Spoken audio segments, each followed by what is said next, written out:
Oh, junkie should know, he kadiki we know. Ege, Marshu Sky Guide. Ege, Hante, Ege, Jagu he Hichinena, and I not Guida. Eskege Hoji Shunegi, he took Odo Hara. Jake, Orei Karashida, Ege Wanje. Jeske, Ege Hante, Ege, Jagu he Hichinena. Ege Shigege, Waking up we Wahajin. Good afternoon, everyone. If you also need a Ho-Chunk interpreter, I'll be on the side over here. So just in case.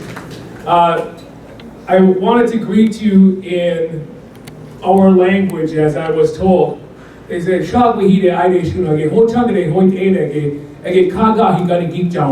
we never quit speaking our language. As a matter of fact, that is the only language you would have heard in this land thousands of years ago. We are not only lucky to be alive, we're lucky to still have that language. That's why I try to use that from time to time. So I want to thank you. I also wanted to tell you a little while ago, a friend had asked me to come over and say a few things, and I was really, I always have something going on, it seems like. And I was busy being sustainable, and then I got this call. And I was tapping trees, I was fleshing deer and buffalo hides, and I had some ash, black ash I was cutting in the baskets, and I thought, what an important and very gracious opportunity I had to address some of the friends down here in Madison. Most of the time when I come to Madison, I'm usually down at the Capitol trying to just issue a little common sense. I can't even advocate for anything anymore. Other than common sense, and I can find that as a mediator, as middle ground in a lot of cases. But so I was asked here to come as a former or retired chairman or president of the Ho-Chunk Nation, and I know Rebecca very well, and she has surrounded herself with a very knowledgeable, gracious, and thoughtful group of people, and I have a lot of respect for the things that she does and what she shares, and I really felt like by being asked, it was an honor. Shagwihide Ido Shuno Ege Chalky Kadach Mounje, Jeske Jago Niki Dawide, Jeske Yao Chukjek Jeske. When, as a member of the Deer Clan, when we're asked to do something, we don't negotiate, we do our best to go out and do that. And in doing that, it is a blessing for us. And so often our home is not just a matter of exploiting your clan, but living your clan responsibilities. It's actually an unconscious thing. And so I was really excited to come down here because I know that when I'm not on the front lines fighting, you guys are. And I think that that's really a part of what we do when we say that we do this together and we stand in solidarity. Now, anyone could say, well, I should get someone from Ho-Chunk to come out here, and I had to figure out why me, because I was chair or whatever. But I think it's a matter of making sure that, that the people that speak on behalf of Indian country represent that indigenous way of life the best we can. We certainly don't live in the days of old.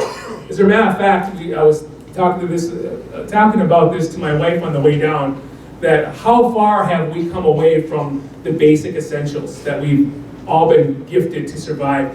And I said, it would be so awkward, so unbelievable to go back to the basic essentials of life. As a matter of fact, it is so weird, so crazy, so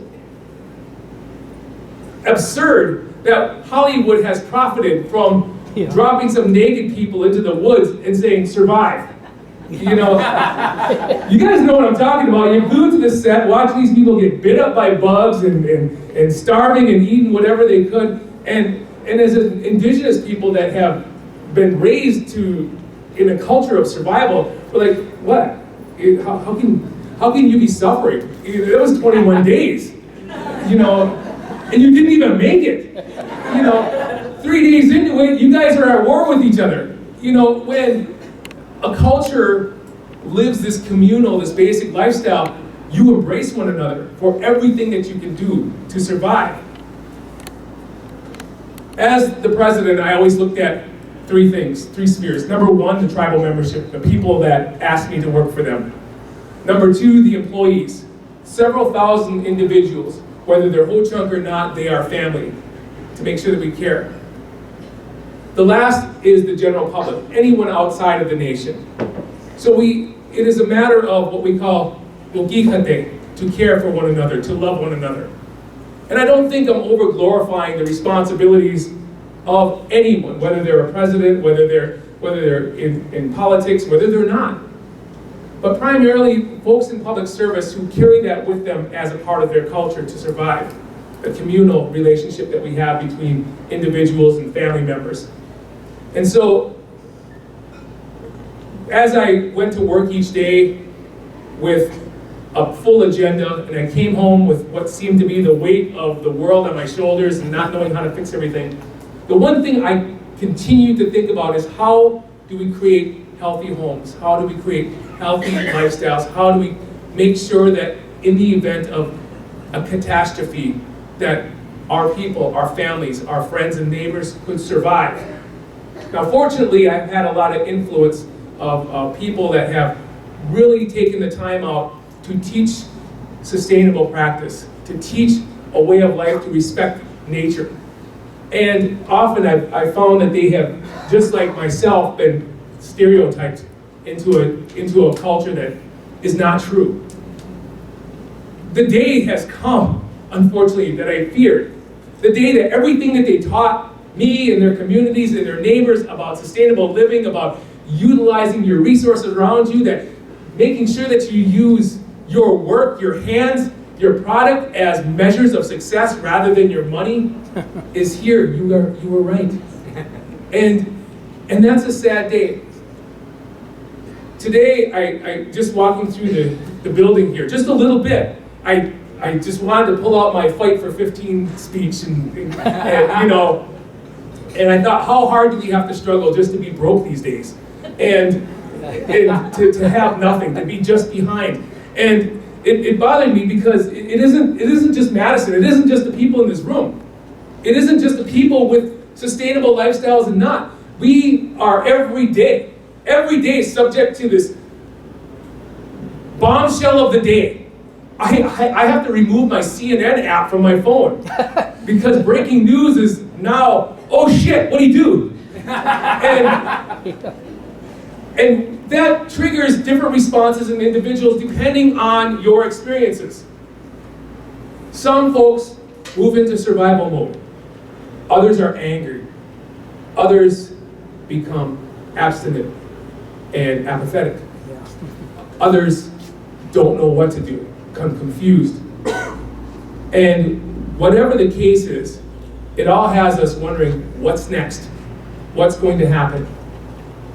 Instead of wondering what is going to happen out there, the first concern is always what's going to happen at home. What's going to happen in our community? How do we protect? And so my life has always been about enforcing the ideas and the notions that money does not drive everything. If you listen to our governor's speech, you would think that the state of Wisconsin is really about the state of business. There's nothing to do with humans in his entire speech, ever. And it's not a way to live. It's not a way to raise your children. It's not a way to raise households. And so each day, as a woodworker, as someone who, I don't even know what you call people that mess with animal flesh all day to make clothes, but I'm one of those. But everything I've ever done, anytime, I've never charged a thing, never asked for anything. Hundreds of bowls, spoons, pipes, drums, everything gets given away. And what do I get? I get more than money. I get people that bring blessings on our home. People that understand that the holiness is in the work that you do. But I still have to survive. I have bills to pay just like anybody else. But we've learned to incorporate those original pillar thoughts that kept us survive for centuries, for thousands of years around this area. And no better place to discuss this than Madison, Wisconsin. A place where what I say, the archaeological evidence is rich, but it only confirms our oral tradition, not the other way around. So I believe that this land is sacred, just like anything our Creator has put down for us to use. I believe that the people that walk upon it are sacred.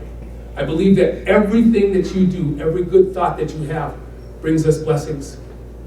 So my hope today is that we understand that we are not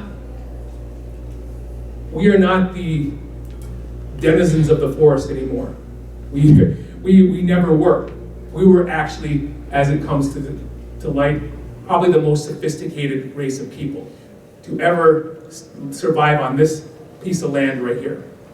We've gone through famine, war, disease, drought, and yet we still are here. 11 removals by train, and yet we still are here. Government policy to terminate, and more importantly, to exterminate indigenous peoples of this land, and yet we are still here.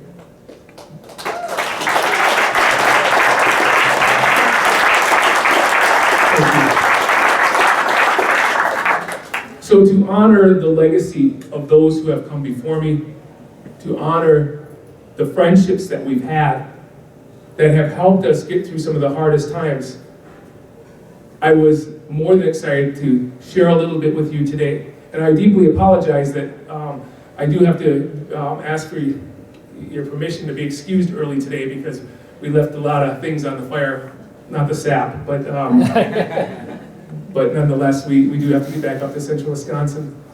But I just wanted to say thank you to each and every one of you, and thank you to Rebecca and her team for asking me to come here today, and my wife. We are, you know, what we say in Ho-Chunk, Hanakchechi, Hinagigiwi, Waginampui Wahaji. That means, you know, you can interpret it like a linguist would, or you can just say, you've done more for me by being here than I could ever do for you. Higuana agi hichokada, agi mahi hanash hooga, agi hinawanik chanawi, jeske hamte agi hanachakchi, wiaganamchi. At this time, I will ask my little grandfathers, the Thundercloud Singers, to share with us in some music that I think probably fits the setting. So at this time, the Thundercloud Singers will grace this room and bless each and every one of you. Thank you.